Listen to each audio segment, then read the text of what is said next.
In Deep Survival, the first half of the book is basically talking about how people get themselves into trouble. The second half of the book is talking about how people get themselves out of trouble.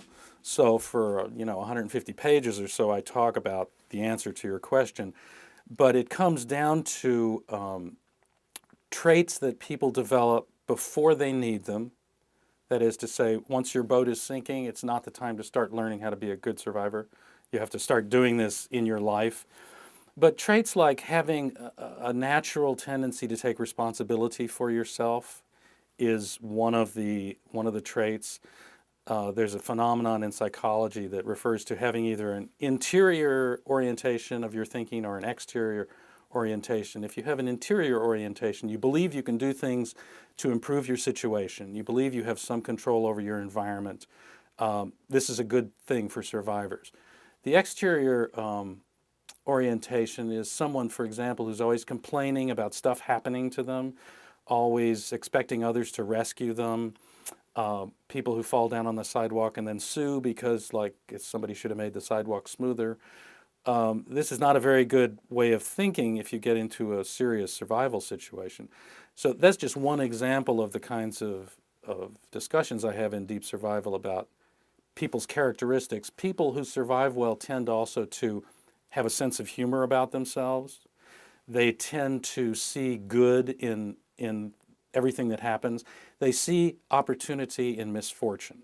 So that even when something really bad happens, they find a way to make it useful. They also have a very tenacious way of behaving in their lives in general that goes like this: well, as long as I can take another breath, there must be something else I can do here, so I'm just going to do it, even when the situation looks hopeful. So there are a whole range of things, and I go into the 12 traits of good survivors in the appendix of the book. It's also on the website, deepsurvival.com. People can see these. And I go through them and analyze them.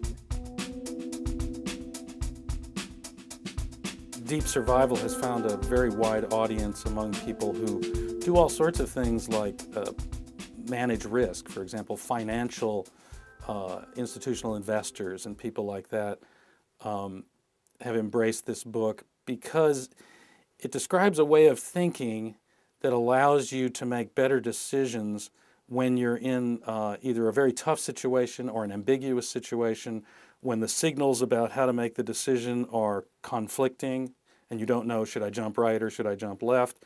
And so it really has been embraced by everyone from firefighters to cancer doctors to, it's used in the military, it's used in police forces, but it's also used, in women's groups, breast cancer survivors and people like that.